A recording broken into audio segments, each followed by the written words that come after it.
Welcome to Natural Recovery from Suffering. This is Scott Killavy.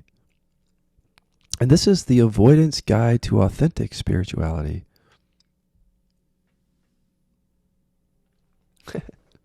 Okay, let's see how this goes. I'm serious, guys, in that I want to help people who feel like that they've always been in an avoidant pattern. This is a really important and serious subject, and I just want some time with you today. This is not a short story, although I'm going to tell some stories. I want an hour or a little more of your time, so make sure that you're driving somewhere or that you're really comfortable and not distracted, because one of the avoidant patterns is short attention span, where you don't go. Really, one of the things about avoidance is just never going deep anywhere, because it's just too scary. And so the attention span can shrink and shrink and shrink because of trauma, and we don't really know it, and our world becomes smaller. So I invite people to just sit back and listen to this, because a podcast like this can change how you see your patterns and what to do with them. But if you're scared, it could be that your mind will just click off here or just scroll away. Don't do that. Do yourself a favor here and sit with me, even if you have to get quiet away from people, because I want to keep this really simple in the beginning, and I do want to give you a guide. By the end of the podcast, I want you to feel like you have written down in front of you some simple things that you're going to do that will change the course of your avoidant patterning. Like truly transform it, not just mind stuff or strategies to believe different things. No, this is going to be somatic freedom. But we have to get serious about what that takes. And so let me start simply. I don't like definitions. I really don't, because they're only just a starting point. I'll just give you a simple, what I mean by avoidance is it's being run on programming that has to get away from people. It's the flight response that has now imprinted in our bodies. And for some people, that flight response is very active. And it's always getting away from people or wanting people to like, leave me alone. Stay away, get away, be alone. Don't be around them. That programming. It's actually just programming in the body. You can call it different things. You can say that trauma response in the body is saying, leave me alone, but you could also interpret that same response as, I have to get away, because essentially it's just fear. So in the simplest sense, everything that I'm talking about on every podcast is frozen fear. Why do I call it frozen? Thomas Hübl uses the word frozen emotion with regard to trauma and repression, and he says this is our unrealized potential. And it is. And this is why I'm so excited, because the very thing that's driving our suffering becomes the portal to the embodied freedom. I want to keep it simple. It's frozen fear. But the reason I call it frozen is not because I love Thomas Hübl's definitions. It's because it really is frozen. It's old fear, and it's just a sense of separation now. So the feeling of contraction or your hardened body, the sense of separation, that's what I'm talking about. And that's fear. And you could say fear of what? If you say fear of death, it is, but it's so much more than that. It's a fear of living authentically. And what that means is a fear of feeling and expressing what's true, and a fear of being with people, relating, because that brings up the prospect of getting hurt or humiliated or rejected, like childhood or past life or wherever that comes from. So it's fear. And if you boil down the avoidant pattern, whether it's avoidant personality disorder or avoidant attachment style, in the body, it's much simpler.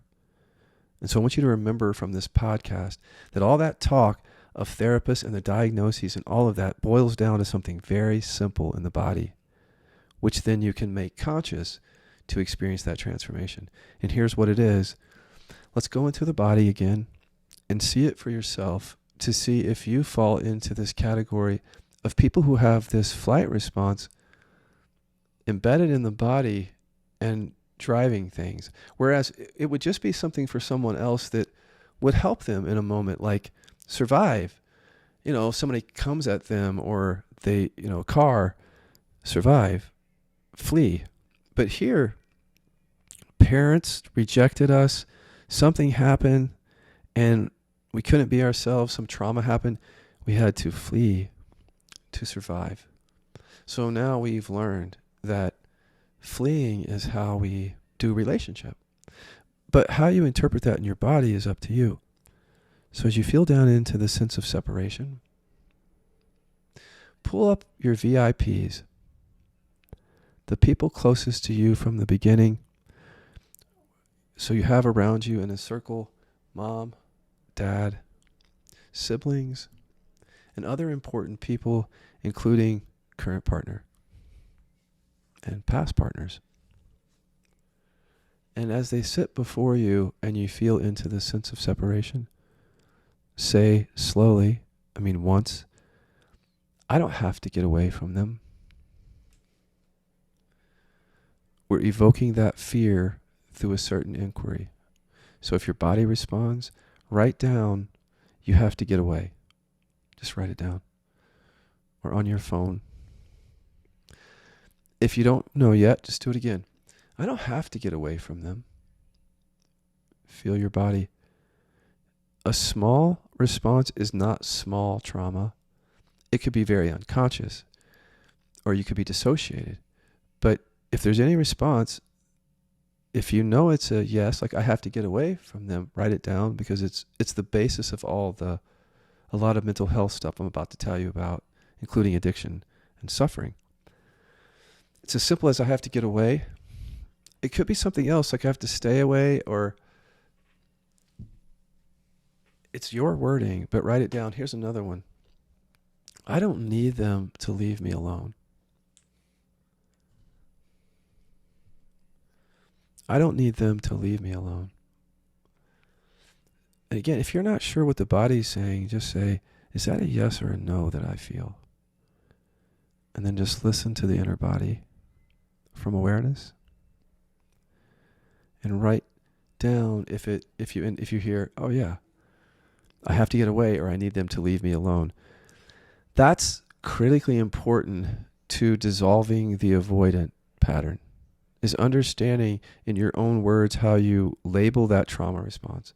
Because without labeling the trauma response, it's a very hidden, unconscious response. So trauma doesn't arise as a memory, as the researchers say. It arises as a reaction like that just says get away.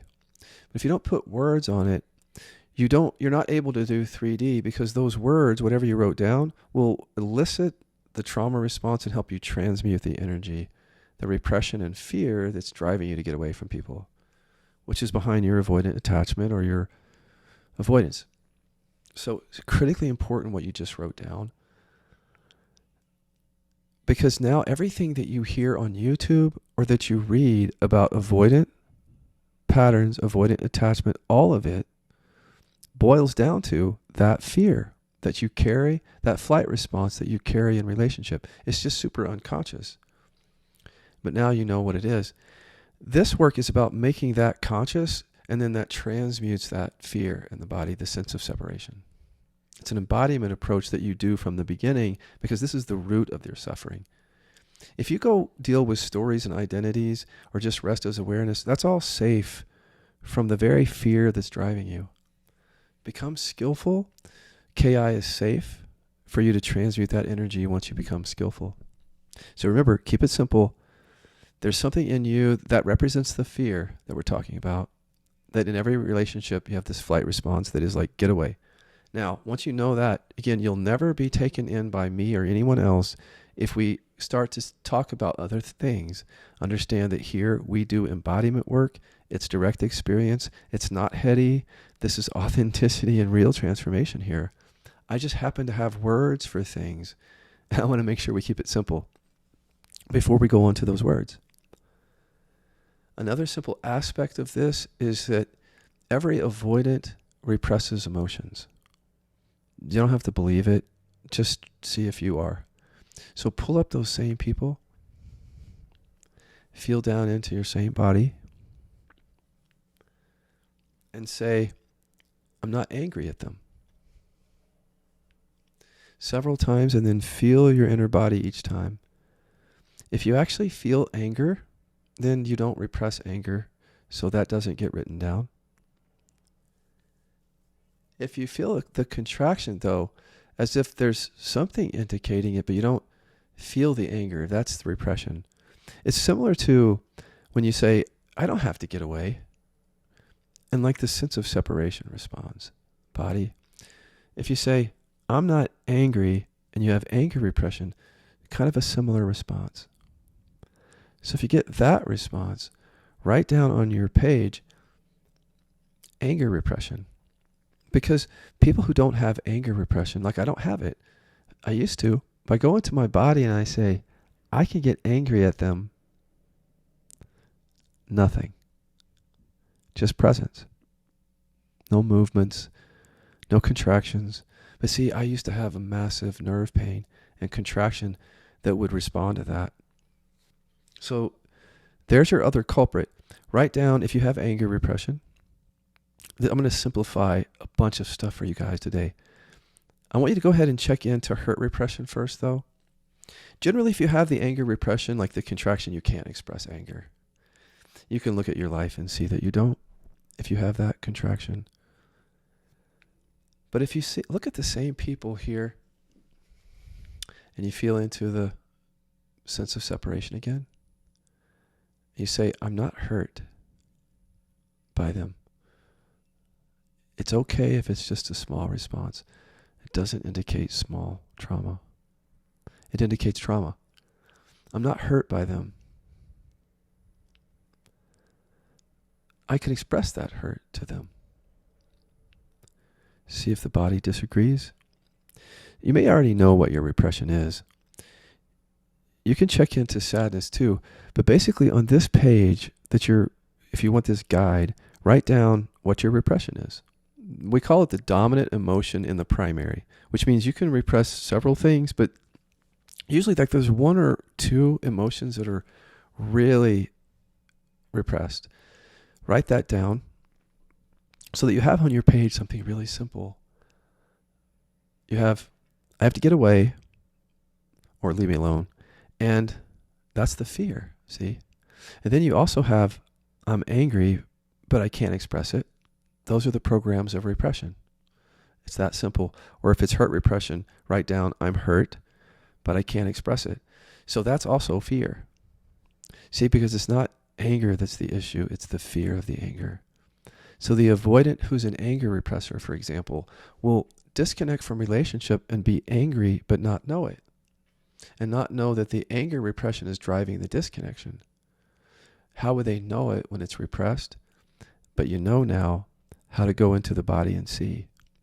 So your first sort of step on this avoidance guide to authentic spirituality is to begin journaling every day.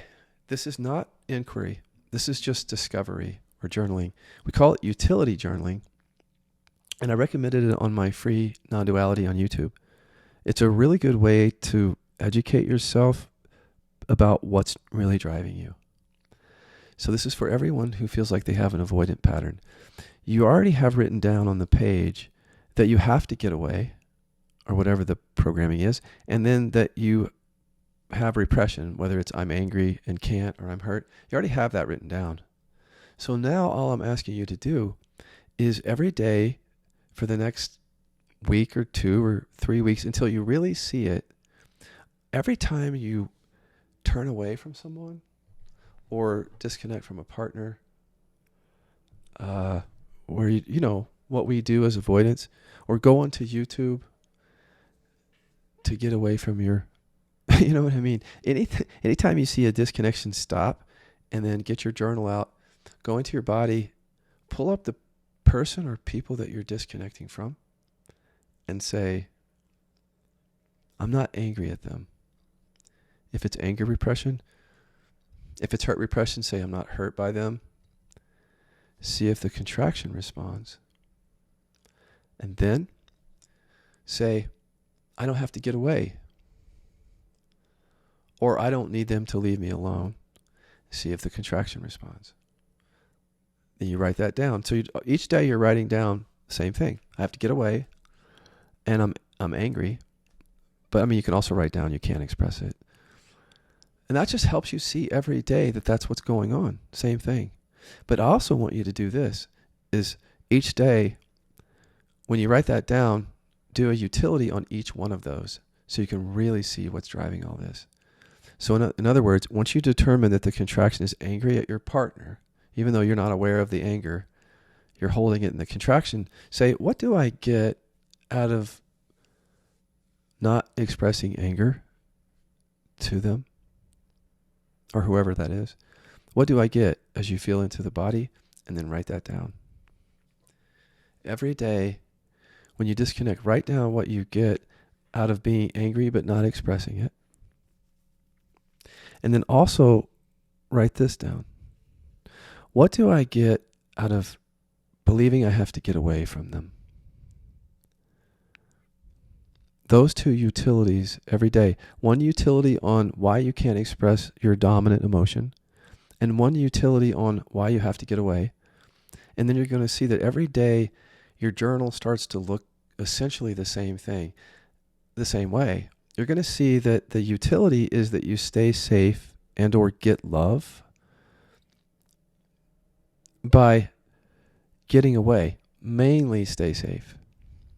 So then you have this journal, whether it's 7 days or 14 days, that reflects back to you each day that no matter what you tell yourself about what you're doing, which I'll talk about in a second, what you're really doing is staying safe by getting away and holding that emotion back. Now, a real understanding of that makes you more than trauma informed. I mean, let me say it this way. You can go study the science and read books on trauma. That's recommended to some degree. But this is the kind of education that nobody can do for you, because you're actually checking into your body and seeing what you get out of your suffering. See that? And it's such an education because you're going to see that you stay safe, basically, and get love. Now, that education, if you tune into it, will tell you that everything you're saying on the conscious level or the visible level isn't actually true. And that's the next thing that I want you to write down on your journal, is that when you find out that you're leaving your house to go, I don't know, wherever you go and disconnect, when you journal that you're doing that because you need to get away and you're angry, for example, but you don't know it. I mean, it's buried anger. You just feel it in the inquiry. See, once you know you're doing that to stay safe, you can also find out what you're telling yourself to bamboozle yourself. So that's the part of your journal where you just write the word bamboozle down. Just a reminder every day, bamboozle, what's the bamboozle today? So stay tuned. We're going to talk about how we bamboozle ourselves to stay in an avoidant pattern, to stay in repression, because it's how we stay safe and get love. Okay. So if you notice, what you have on your page is your trauma and emotional repression. It might not seem that way because of all the people who complicate it. Even I can do that sometimes. But in your body and on your page will be your trauma is your flight response. I have to get away. It's that fear. Your repression is either I'm angry or hurt or both. I can't express it. See that? So you have evidence of your trauma and repression driving you every day in your avoidant pattern. If you do this journal, don't just think about it. Don't just say, hey, if I did that, it would probably show that, because that's the avoidance. If you do that, it's fine, but at least go into your body and say this. What do I get out of not doing this journal? What do I get by not doing it?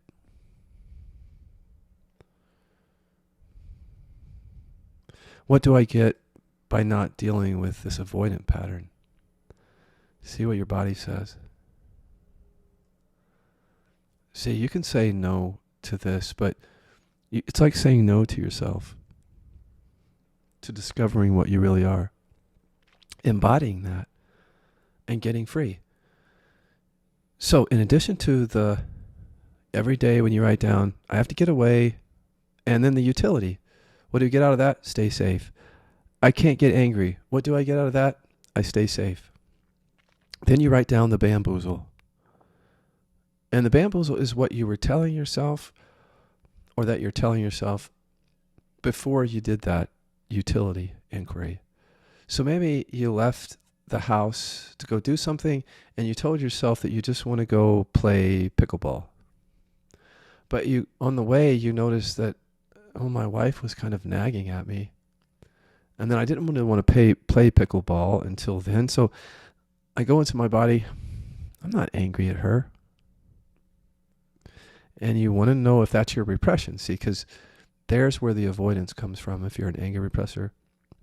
If you get a hit, you write it down. I'm angry. You can even say, I can express it to her. Feel that no. And just write down again, I'm angry, but I can't express it. I don't have to get away from her to go play pickleball. Yeah, I do. There you go. And then what's the bamboozle? That I'm just going to play pickleball. Now, you might also like pickleball, but the point is that we lie to ourselves. Where we're unconscious, you could say, to the other motivations that are coming from trauma.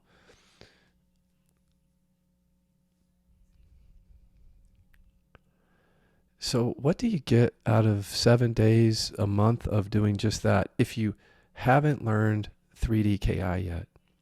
Because if you're already doing 3D KI, I still recommend this exercise, journal, because you can still bring incredible insight to how you're still avoiding. But if you haven't started KI, just do this. Make sure you stay regulated. But what it teaches you is here's what I want to show you. How you might be disconnecting or avoiding in your relationship and then using spirituality to do the same thing. There's a better way of explaining this.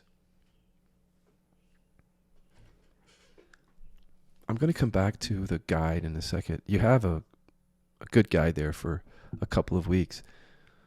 And I'll round that out with some details later at the end of the podcast.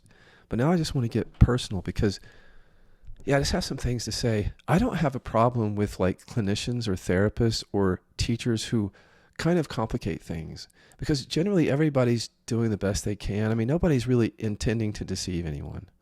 But what it is a bunch of unconsciousness. So if we just talk about diagnoses or spiritual frameworks or attachment styles or personality disorders, then it's not embodied enough, and it could be an avoidant pattern actually to just sit and talk about that stuff.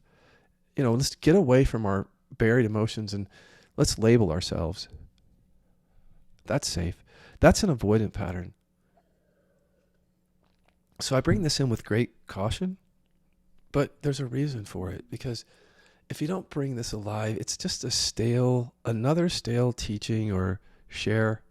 And that's the whole problem with avoidance, isn't it? Is that we never go deep anywhere. It'd be really easy for me to give a teaching here and then just leave. It'd also be pretty avoidant. It would have been back in the repression days, but I'm just in a different place, and I want to share some personal things and then come back to the guide.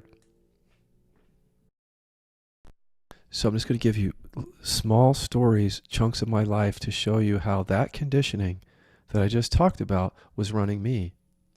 And I'm also going to show you that at the visible level, had I gone to therapy, they probably would have diagnosed me with avoidant personality disorder. Because I met all the criteria back then, but I was too avoidant of therapy. So that never happened. You don't have to have that much avoidance, but all I want you to see in my story is no matter what a diagnosis or conceptual framework, it just all boils down to conditioning in the body that we just talked about. So we're going to keep it simple. As I tell my story, I'm going to break the fourth wall and say, forget all the complication. I have to get away and I'm angry, but I can't express it. We're going to keep it simple. So after bullying, my avoidant personality developed, is what I know now. Everything was to avoid being myself. So as a popular kid who was an athlete and a musician and dating girls, you would think that that wasn't avoidant. Well, it didn't really start until after high school. Something about my trauma really kicked in college. But high school was about survival still. So I was surviving by being the popular kid and, being really good. As I'm going to talk about in my podcast, Sick Good Boy. Just being good, doing good things, staying safe, holding anger back. When I went to college, the avoidant pattern just kicked in. And I don't know why exactly, but it really did. In my college years, by the time I graduated, here's what it looked like on the surface. I lived in an apartment, and it was like my junior year. I didn't want anybody to come in. That's it.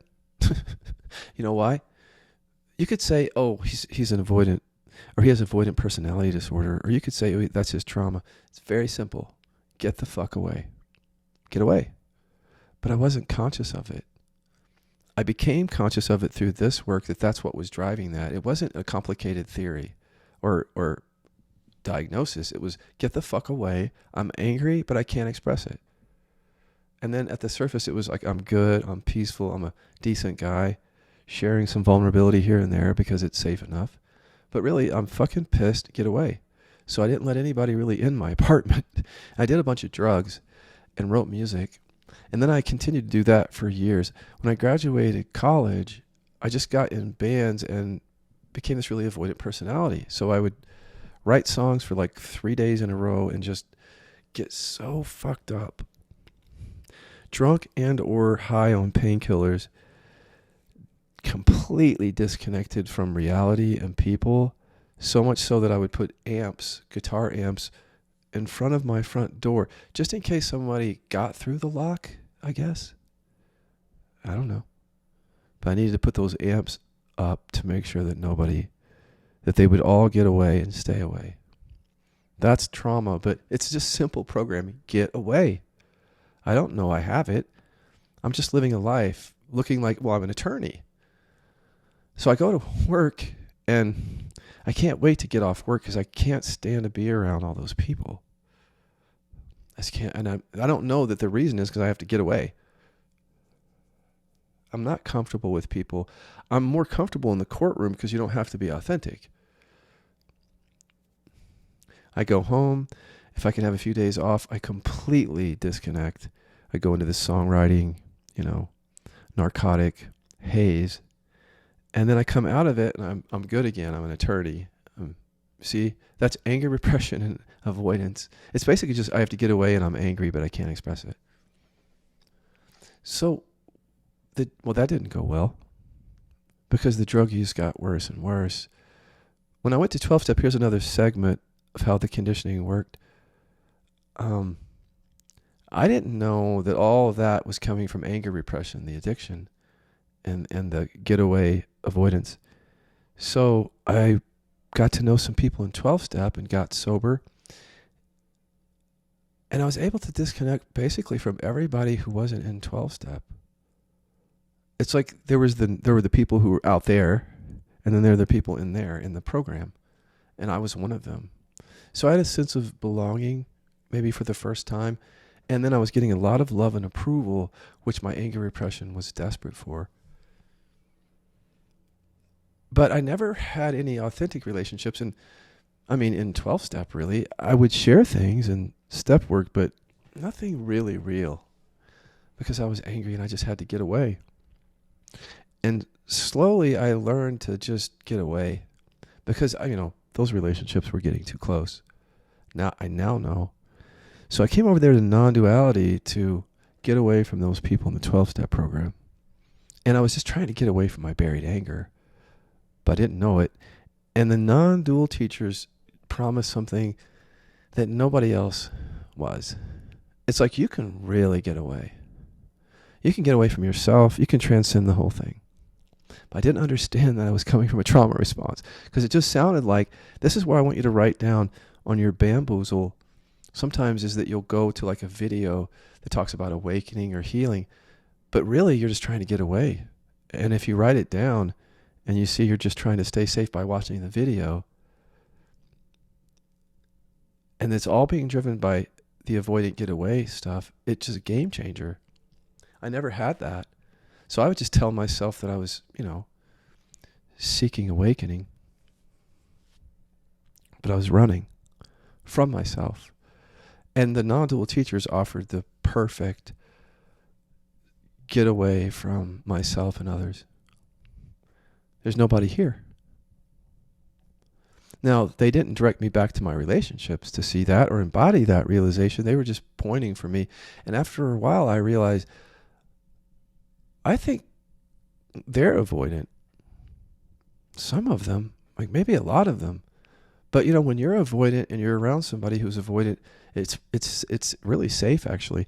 I've had relationships in which, I chose the person because they would let me do what I want, basically, which means disconnect. And they wouldn't come at me like as an anxious attachment. Like I would pick an avoidant partner. It was like a trauma shelter. And I would pick teachers who I could tell were avoidant, but I didn't have words for it because they were promising the transcendent. They weren't even bothering with the human details. And that's really, really appealing to that get away from human conditioning. The conditioning of get away and hold yourself back. I also didn't seem to care whether a teacher had actually transmuted their anger or repressed it. It's just as long as it wasn't there, then that was safe. And sitting with teachers now, this is why I don't point to presence.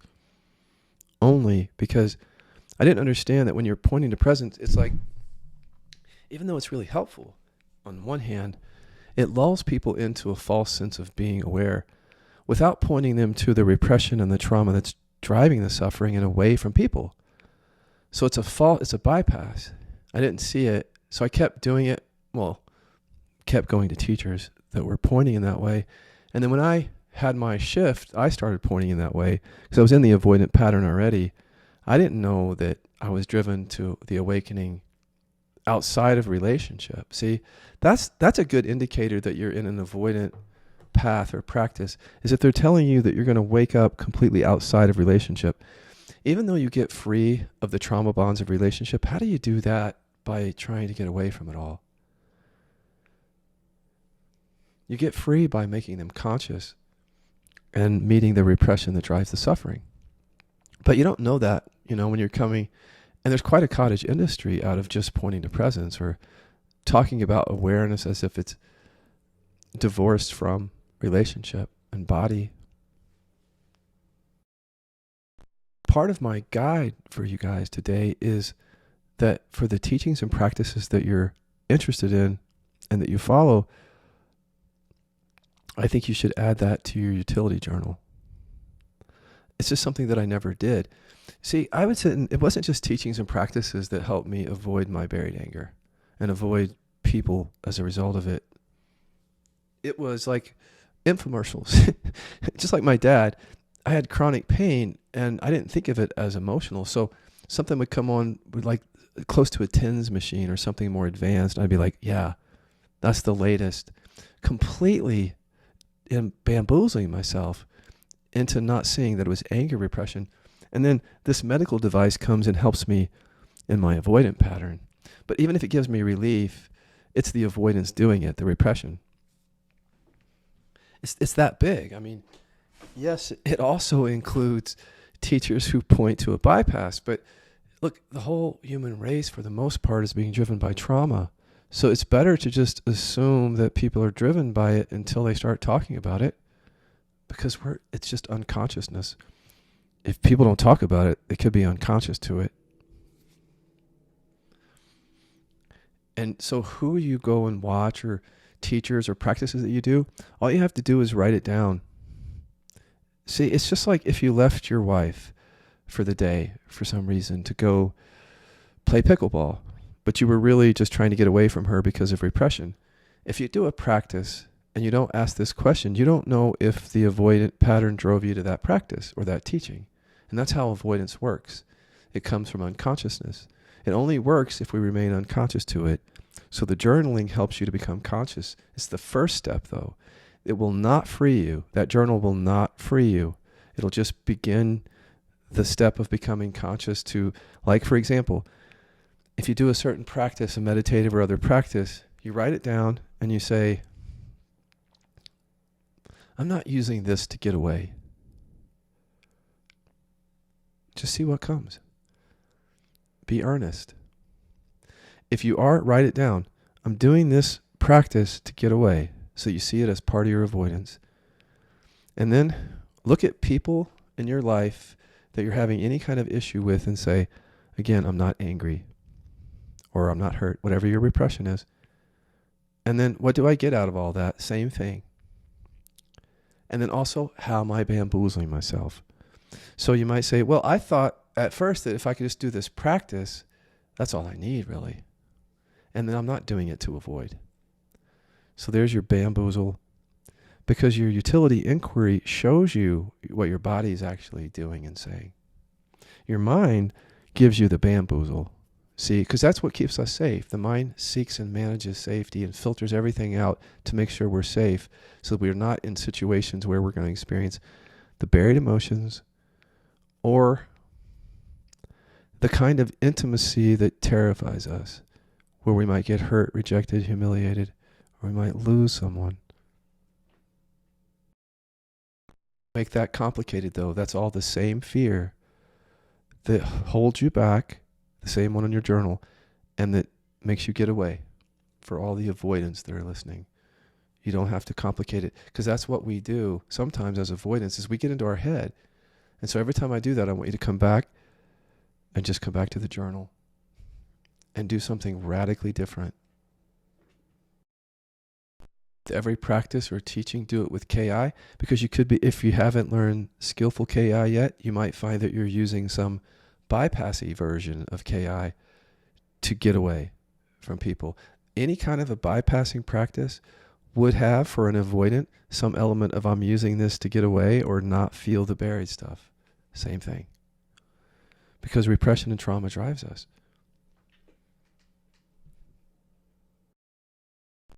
Okay, so I wanted to stop and give you that part of the guide and then come back to how we can be seeking something in spirituality or self-help or even therapy or anything as part of the avoidant pattern. If we don't understand that the conditioning of I have to get away, I have to hold that emotion back, that fear is driving us. That's frozen fear. That's the sense of separation, and the programming in it is totally unconscious. It's only when you do the utility inquiry, as you'll see, that you see beyond the bamboozle. Follow me? It's just the beginning, because now you're tapping into the unconscious with the journal. You're learning that no matter what you say to yourself on the conscious level, the visible level, you're being driven by, I need to stay safe, mainly, and get love. And get other needs met that weren't met in childhood. But basically, it's stay safe with the avoidant pattern. Once you know that, that's when you can start 3D KI, if you haven't already. And if you're already doing 3D KI, this journaling should show you how you're using anything else in your life as part of an avoidant pattern, if you're not in mentorship, because your mentor will help you with that.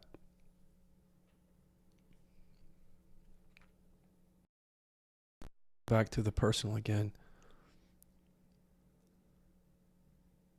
I want to tell you how this conditioning was running things in college and when I was in bands, real quick. I was falling in love with my best friends. That's part of avoidant personality disorder. It's kind of one of the signs, because it's safe. I'm already accepted on one level, but at the same time, if my friend rejects me, it's the ultimate repeat of my childhood bullying, where my friends bullied me and rejected me. So there's how trauma works. And so I had get away and I can't express anger driving those things, because I could express and feel hurt. And this is where people who can be vulnerable can bamboozle themselves.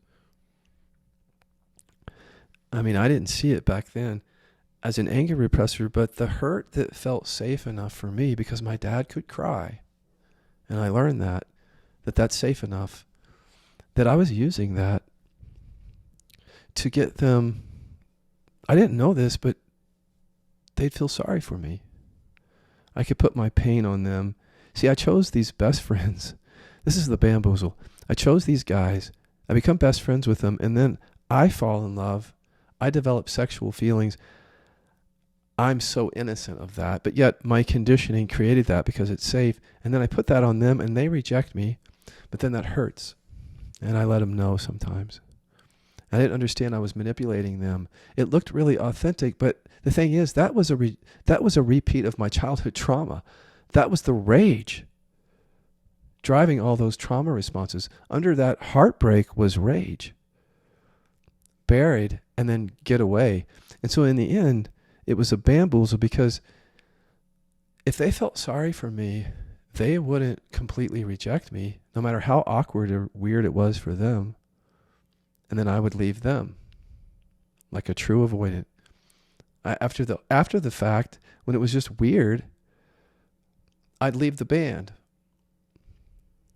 Or maybe come back, because avoidance will come back when things look good from the outside. But this was a pattern that I did. And when I would finally meet guys, this is the avoidant personality. When I would meet gay guys who were interested, I had no interest at first in my 20s, because that's too close to intimacy. No, we're not going to, no. See, I was picking guys that wouldn't love me back so I could just live in that avoidance and anger repression. Eventually, I started to open to gay guys, but the first few ones were like, they had anxious attachment. And I was like, forget it. Because that's my mom and dad. So I would go to the more avoidant gay guy. And then they wouldn't come at me with all that. That allowed me to stay in my avoidant pattern. And then we would have open relationships. So we could both explore other men, but not emotionally, just sexually. And then here's another pattern, if you want to look at it, is, well, here's a few that avoidants have. You know how you might fantasize about someone else when you're with someone? Or even if a faceless person, or just, there's always the grass is greener. That's the avoidant pattern. I have to get away from this person, and the mind conjures up the fantasy as part of that, because you can't be authentic with the person, see? And sometimes it's just anger repression. So you have to disconnect, and then it's safer to just be kind of disconnected. You might lose interest, actually.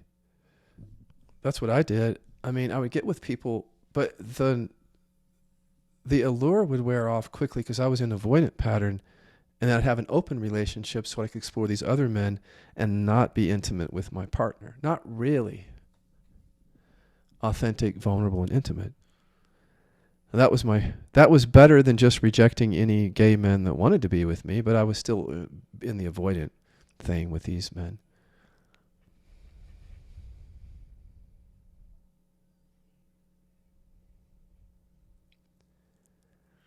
And then in my first marriage, and this is when I left the 12-step program and got into, as I said, spirituality, and had this shift and became a teacher. The avoidant pattern was still there with the anger repression, but it was just chronic pain at that time and peace, presence. So it was very easy to hide that from myself. And then what came up was a BDSM addiction.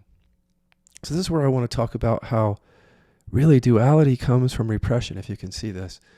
As anger repressors, for example, we have to hide all the so-called bad parts. The stuff that we don't want people to see.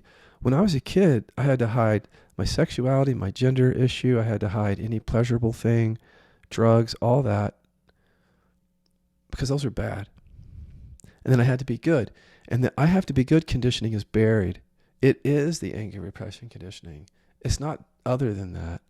So that's buried, and then you're just a good boy, right? All the bad parts are hidden. I'm still living that out as a teacher because I don't understand trauma. I'm having this BDSM exploration coming because I want these men to bully me.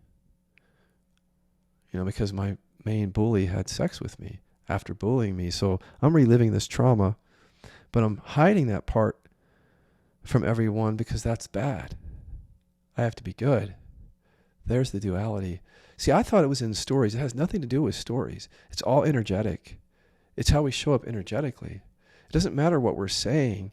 It's how we show up. So I'm showing up with these men in bed energetically like a sub. And I'm showing up personally in my life as a sub who's avoidant. Anger repressor. Raging at the unconscious level. Experiencing at the conscious level a bamboozle. Looks like addiction. It's just part of the avoidance, part of the duality created from repression. And then came the spinal stenosis. To me, the spinal stenosis and nerve pain was the culmination of an entire life of avoidance and anger repression. I had just got to a place where I had used spirituality and the awakeness pointers to hide this from myself. And then luckily I met Chester, and this is where it's going to get, in the last few minutes, even more personal. And we'll come back to the guide at the end. So Chester's been diagnosed with borderline personality disorder. And, I had something very close to, if not avoidant personality disorder. If you know anything about that, that's an interesting combination. Because with a borderline, they can have anger. They bury hurt and sadness quite often, a fear of abandonment, a dissociated sense of self, and other issues. But that anger, for an avoidant anger repressor, is a super trigger. So when I would be leaving, remember that we have to keep this simple for the guide. It was a flight response. With his real strong anger from his trauma, I would leave or go to the other room or leave the house, which is what I should have done if I didn't feel safe. But that was the getaway. See, and that showed me my repression. Because I'd never been with someone, obviously, with that issue, and I didn't know how to handle that. And I had built a life of avoidance, so I just wasn't around people like that who could get that angry. That's very different now. He's not like that now at all. But, in the beginning, before he got to DBT, KI, we had KI, before KI came into my life. This flight response, get away, what kept happening. And so what I teach people with KI is the flight response, they have to get away, and the holding anger back or hurt back, they're just right there together. And you can see you're forced into trauma responses all the time. Does that mean you're supposed to stay and get angry at people? Well, I'm not going to say yes or no, but you're forced into that response. And so if you do the work, what happens is you don't necessarily just stay and get angry at people. Here's what happens is you start to see as an avoidant, this is part of the guide, is that you have needs, but you don't maybe know what they are and or you don't express them. And it's not just a need for love, and yeah, it is that, and approval. But go into your body and see what it is. Like, pull up the important people in your life and say, what do I need from them? Each one of them, say it. What do I need from her? Feel into your body. Don't let it come from your head. Listen from that sense of separation where the frozen fear is. Say this, I don't need love from them. If you feel like, yes, I do, write it down for your needs list. This is so important for the guide. I don't need their love. And then write down, looking at different people, if you have a hit on this, I don't need their approval.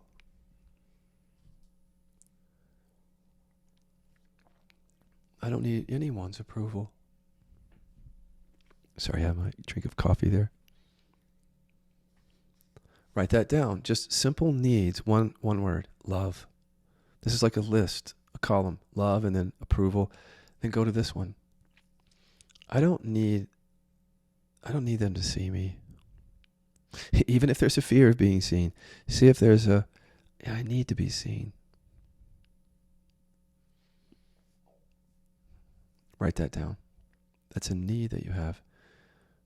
We'll explain that later here, but go with this one now. I don't need to be heard.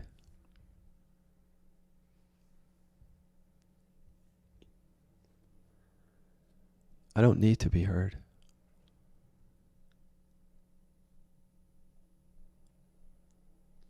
Write that down. I need to be heard. And here's the one for avoidance, though. Here are a couple, which you should already have written down if you're listening, is first, I don't need to stay safe. You know that safety is a need. But say this, I don't need them to keep me safe. Don't think about it. If you're an anger repressor, for example, feel into the sense of separation. I don't need them to keep me safe. What that means is, don't get angry at me. Imagine people getting angry at you. Say, I don't need you to keep me safe. Feel your body and trust that. See how that, I got to get away and how that fear is there. Trust that. That's a need. I need people to keep me safe. Write it down. The need for safety is behind the avoidant pattern. It's so important because we put it on other people, but we don't realize it. It's okay that we do, but if we don't see it, it complicates things. And then write down this, I don't need to get away. Well, you already know the answer to that. Write it down. The need to be left alone or to get away is a need for safety. There's nothing wrong with it. Just know that it's there. Need for validation, acknowledgement, attention, whatever. So now that you know what your needs are as you trust your body, look back at the people in your life. Go through each need and see if you express it. Do you say to people, I need you not to get angry. I need you to keep me safe. But yet your body felt that. That would be weird, wouldn't it? Well, there's a way to, it's not so weird. I'll come back to that too, because there's a way to just start being more authentic. We don't go from repression to just getting angry or repression to just crying. We start being more authentic. It's the little things. But these are the little things that, if unexpressed, these unmet needs create suffering. This is a setup right here. This is part of the guide. As part of your journal, if you want to go deeper, as you write your needs down, take a look at every person in your life, or every need. So your journal would say, I need love. And then look at your partner, the other people that you feel that with. So you just say, I don't need their love, and you'll feel it. You write them down, like my Uncle Joe. I don't tell him I need his love. I don't tell my partner I need her love. It's just important. It's not about going and telling your partner this. You don't have to go there. Just, I want you to write it down. There's a reason. Just where you can see something. You can see the setup. Because see, what I understood about my really close relationships, if I need their love, then we have to talk about that, because people have a different expression of love, or what they think love is. Some people think acts of service or physical touch, or, what is that? Is it just love? Is it felt? But if you don't talk about it, it's just a recipe for not getting that need met and for suffering. And you can say from the non-dual sense, it's all just one and it's all love, but then it's just a way of covering up the fact that your trauma is driving things. That you actually need love from someone. The answer is not to go find love from someone. You'll try anyway. But the point is to make all this conscious so that it's not driving you. No more suffering. So just knowing that you need love and knowing that you don't express it to people shows you the setup. So any place on your journal where you see there's a need, like, okay, I need safety, but I never express it. So then you write down in your journal, setup, so you can see it. Meaning what you do is you walk into situations or rooms and you need people not to get angry, but you don't tell them. And then you might get triggered when they get angry. But that has as much to do with you as them. Unless they're physically hurting you or doing something. Anger is just an emotion that everybody has a right to. But anger repressors don't see that. They don't allow their own anger. They don't see that they have a need for safety around it. They don't set boundaries early. They don't say things to people and then set up. So this journal starts to take you into this seeing very slowly at first of how you set up your own suffering. It doesn't end the suffering though. And you should know that. The journal doesn't end the suffering. It just shows you how you create it. It's just the first steps in seeing it. If you don't do the journal and you don't do the inquiries that show it to you, like in other words, if you don't say, I don't need Joe's love, and feel in your body that you have that need, and then write it down, and then look at Joe and see if you express that to him in any way. And if it's a no, you write down setup. Or if you don't, then you can't know this because this is really unconscious. You don't leave this to the mind that thinks about it. You listen to the body on everything, not only the utility journaling that I mentioned, but this needs. So for example, the need for safety. You might go to work and you hate people who get angry and you wish you don't want them to, but you never say anything to them. Or a partner. Like your partner might get angry, but how much do you say if that doesn't make you feel safe? Hey, I'm not comfortable with this right now. It's scaring me and I need to go away and process or feel safer to talk. That's the expression of an unmet need, like a boundary. But with people with repression can't do it, so they set themselves up for suffering. See that? But it's all just part of the trauma and avoidance. Because we don't want to feel and express what's true, the fear.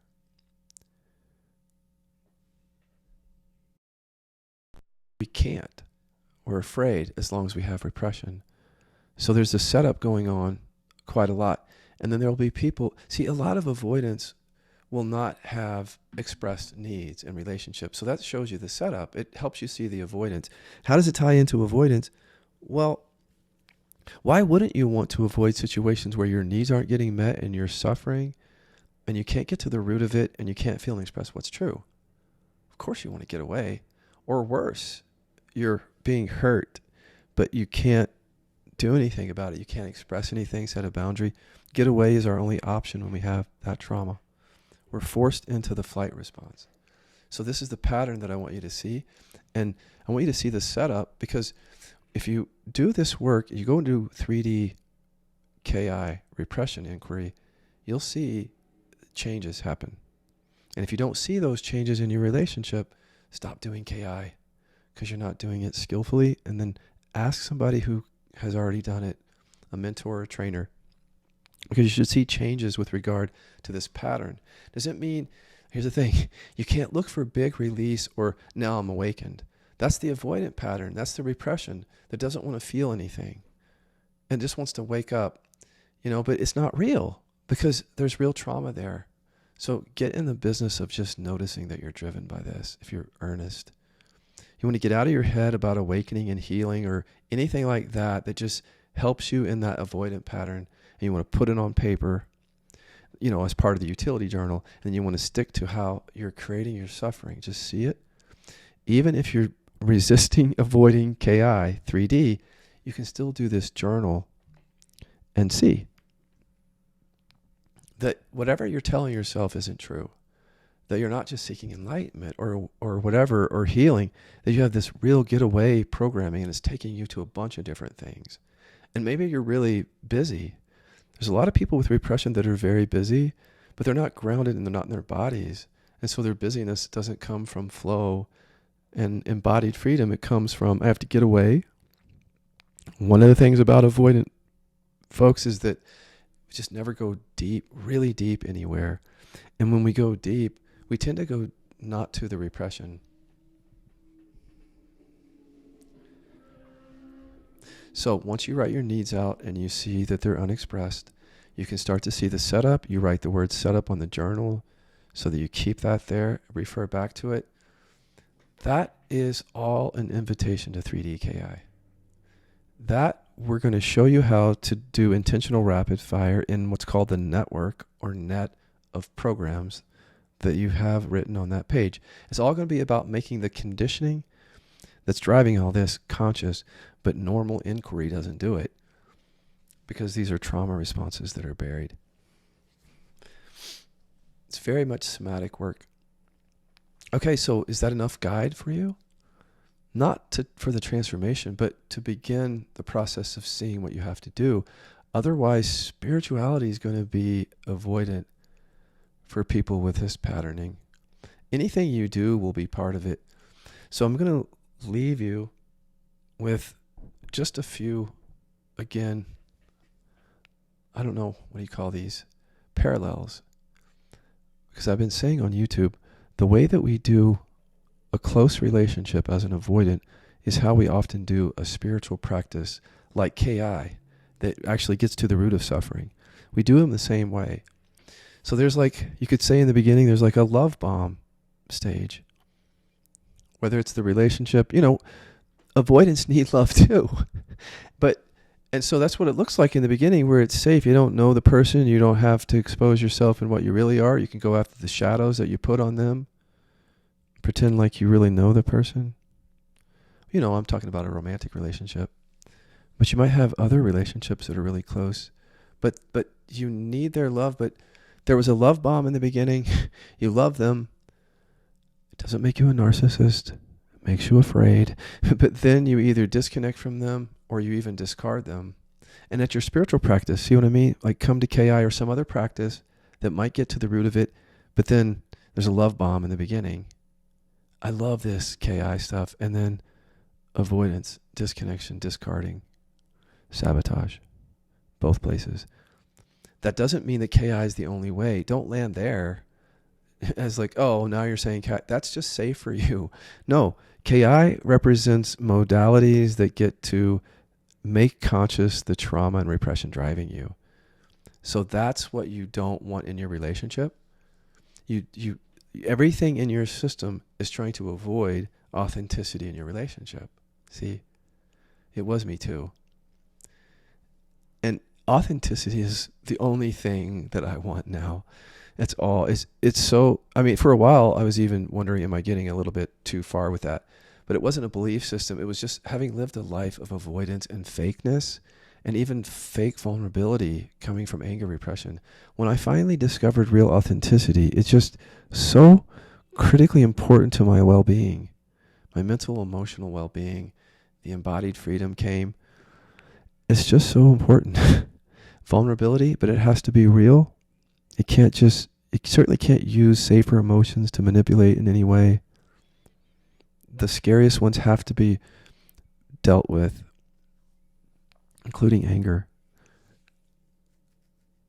But if you can see this whole cycle, both in your close relationships and in your spiritual practice, you can take this guide that I'm giving you and begin a practice that, y'all, this is beautiful if you see what we're doing here. If you really see it. Because people are coming here to wake up or get better, heal. And what we're doing is we're turning them right back to the relationships that they're avoiding. And they get to finally decide if this is the right relationship for them. And it scares the shit out of them. Because authenticity on their side has to come in for them to even know. Because they're in a trauma response. And a lot of what we do with them is just slow them down as they try to do the same thing with us. Like treat us like that kind of lover. Like love bomb us. Oh, Scott, you guys are so great. And then like 3 weeks in, well, I got to take a break from working on this stuff. So, I'm so busy. It's totally fine because I lived like that for so many years. But, now as we're conscious beings here doing this work, it's like we're secure mentors and teachers. I feel like that's what I am, my secure attachment. My attachment is secure in my relationship. And it is as a teacher, finally. So what a secure attachment feels like, or just embodied freedom, is if you don't do this work, I'm fine. That just meant we're not meant together to be together. Not just me and you, but KI and you, or you and Dan, or you and just KI. And with secure attachment, you never want someone to be in relationship with something that you don't want what they don't want. You don't want what they don't want. You also don't work harder than other people do, because that's just the same. You probably taking care of people's feelings. A lot of avoidants actually do that. They're still people pleasers, like taking care of people's feelings. So that goes away.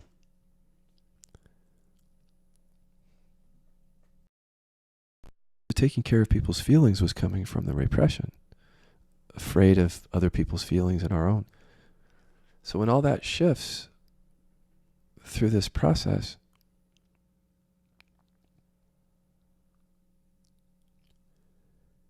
the fantasies about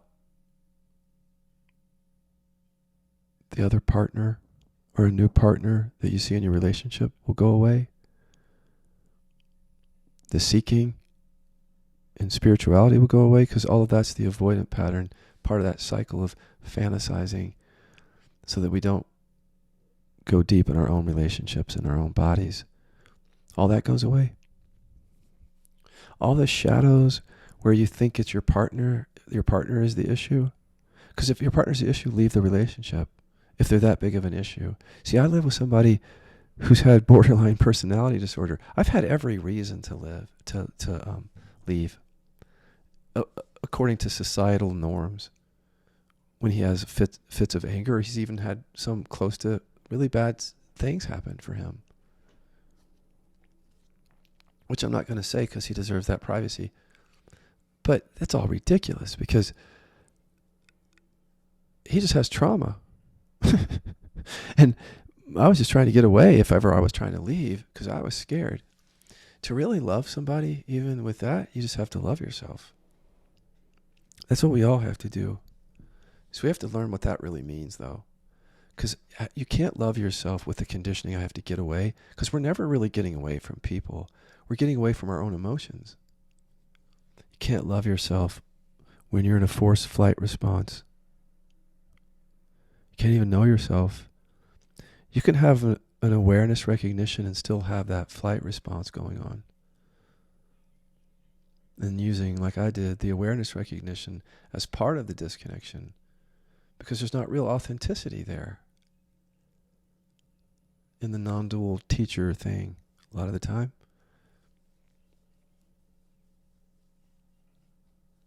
So you should see those changes and those benefits once you do 3D-KI work, not from the journaling. And if you don't, stop. If you don't see those changes happening, just stop and come to mentorship. Learn it the right way. It took us a long time to develop it. We're not going to say it cures everything. All we're going to tell you to do is do this journal, or ask you to do, and see for yourself what you're driven by. And then we're just going to invite you into a modality that makes that conscious so you can end that suffering.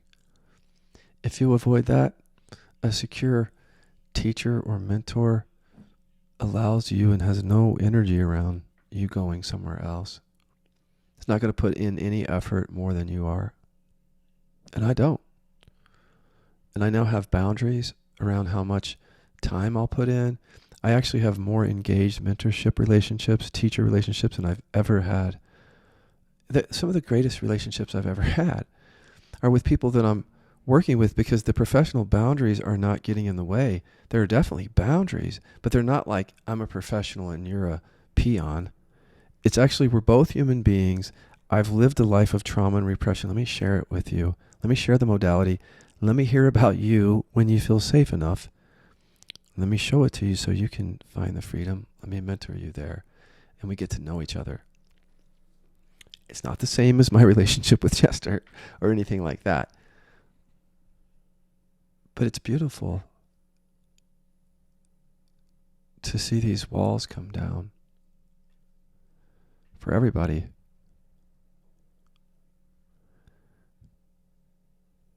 It's changed everything for me. So the guide before I leave is this: do your utility journal. Whenever you're leaving something, disconnecting, go into your body, I don't have to get away. If you feel it, write it down. There's your flight response, trauma. the avoidance. Turn back towards that person. Once you disconnect, go into the same sense of separation. If you're an anger repressor, I'm not angry at them. If you're a hurt repressor, I'm not hurt by them. If you find it, or you can also say, I can express it, and see if the body says no. You write that down. That you're always leaving or getting away. The trauma is always connected to emotional repression. See that? The trauma responses are always connected to that, to what you can't feel and express. The authenticity ends the suffering. The trauma is the suffering. And it has with it this repression. So you write that down every day, and then there's the bamboozle. What were you telling yourself before you saw what was really happening? And that helps you deconstruct the stories at the conscious level. Eventually you'll see, so that you stop the avoidance and embody the freedom. But the other thing you're going to do then is write out a needs list. Once you go into your body, you pull people up, you say, what do I need from him or from them? Pare it down to single words. Love, I need safety, I need validation, I need to get away. And then on your page, right next to it on the right, do you express it, and to whom? And when you see you don't express anything, write down set up in the middle there somewhere. So you can see that this trauma and repression creates the suffering. By having these things that you need or want, but they're not expressed. And then just notice if you're an anger repressor that those needs aren't met and it creates suffering. You might not have thought of it that way, but if you need love and you don't get it, you can feel unlovable, for example. So you have to look for triggers, but triggers are almost too late. By the time we're triggered, it's like our needs didn't get met. I need to be seen as good. I used to say from anger repression, right? I didn't know I had that conditioning. But when I was seen as bad, that's a trigger. See how repression creates duality?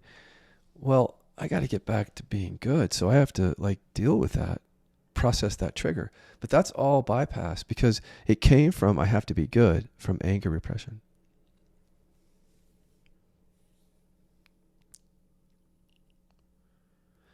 All that I'm saying with regard to triggers is don't just journal when you're triggered. That's part of the avoidant pattern, is using spirituality to deal with triggers. When the triggers are almost always because you had some need or want that you didn't express, and then you can't get angry at the person or you can't show hurt. So you're defenseless. See that? You're powerless. You have to suffer. You create your own suffering from this, the setup. Once you have that journaled for a few weeks, it should be changing your consciousness, not transforming it, but changing your understanding of what I'm talking about on podcast and YouTube. So my final words are this. What I'm talking about is awakening, but embodying that from the beginning, because the body keeps the score. The body holds this conditioning. This conditioning is creating our suffering. If you can't see it, that it's actually creating your own suffering, that's part of the bamboozle. Because again, you'll be telling yourself things at the conscious level, but when you journal, you'll find out, no, that's not really what's going on. I just need to get away, and I'm angry. See, it keeps you earnest and honest. And that's so critically important on a spiritual path, is to stay connected to what's really going on, to avoid letting spirituality become just another lover or KI with whom you never meet yourself. Truly meet yourself. Thank you for listening. I always put in the description, some links to just get started with the work to learn 3D KI. Also, you can go to repressiontest.com and take our somatic test, see what the buried emotions are. And then you might want to, you should do that before you do the journaling, because you want to know what you're writing down every day with regard to, with repression. But I did that with you here. So if it wasn't good enough, go to repressiontest.com. That will put you on our newsletter, which allows you to learn more. But I'll just say this, because we're trying to speak very directly to both the anxious and attachment and fearful and to trauma, is that when you get on the newsletter, what we notice with the avoidant pattern is it avoids intimacy with practice. So there's a big sabotage going on. Now that people know that we've found the root of suffering in the body, they're interested. We sometimes get 500 new people to our newsletter a week without much effort, actually, because people are very interested. But but even that, you can journal that. You can say, I want to know more and do this work, but then that's what you might say at the conscious level, but you then don't. So if you don't, just notice how you're avoiding that.